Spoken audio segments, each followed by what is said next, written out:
Man, I might have showed you this before, part of this before, but if I did, I'm going to show you again. I got a customer's engine I'm rebuilding, and for the most part, the guts of the engine are in pretty good shape. The customer stated that he did, upon occasion, have a problem with the kickstart just slipping, and of course your leg comes down, all your weight on it, you hyperextend your knee, can be very painful. But anyway, I got it apart, and this is what I found. Okay, first of all, you have the Kickstarter shaft gear. Let's see if I can get it so you can see this thing. There you go. Notice the wear in this area. This plate that's supposed to push the kickstart gear back in when you come around, it's all fucking worn out by a lot. I mean, this thing looks like it's got 200,000 miles on it. I'm sure it doesn't, though.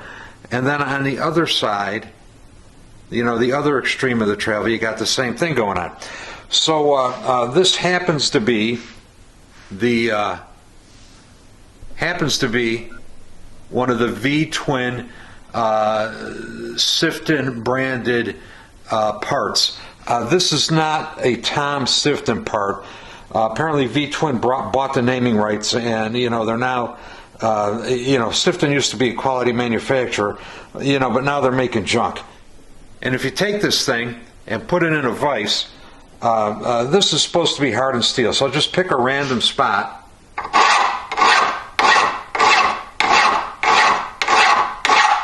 This thing is as soft as butter. I think you can see how easily that metal peeled off of there. So anyway, that's part one of the problem.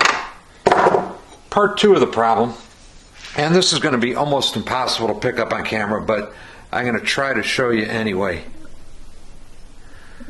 Come on, focus. There we go, well, kind of focus. Okay, this is the other part of the problem.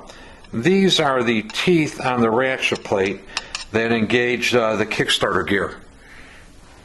And where'd the Kickstarter gear go? Okay. These are the teeth that engage the Kickstarter gear right here. And when you're kicking this thing, the gear pops out. It jumps out of the back of this plate, jumps out of the back of the plate, and engages this, and it's supposed to rotate it. And I'm sure you won't be able to see it on camera, but if you look carefully at all these teeth, they're actually cut at a little bit of an angle back. So the tendency is when this engages with it for it to slip off because of the angle they're cut.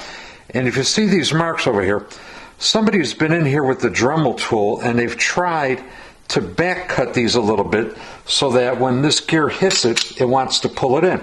And that can be marginally successful. The only problem with that is if you grind one of these more than another, then the load on this gear won't be evenly distributed, and one tooth will be carrying more load than all the others. So, unless you've got a way to really control this thing when you're grinding, I would not try to do that. But anyway, that's also part of his problem. So anyway, here's the replacement. Whoops, where did it go? Oh, here it is.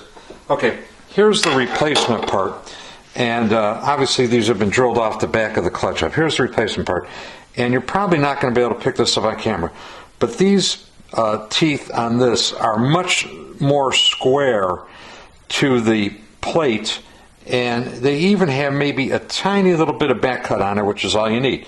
So when this gear hits these things, the result is going to be to pull it in instead of to drive it away. So I've got no doubt that I'm going to probably be able to fix his problem by replacing these parts. This is the replacement Kickstarter shaft gear, and I'll just throw it in a vise just to show you what happens. And, a file, and you can kind of hear it, the file just kind of glides off of this thing. It's not cutting this steel at all. So a much harder gear.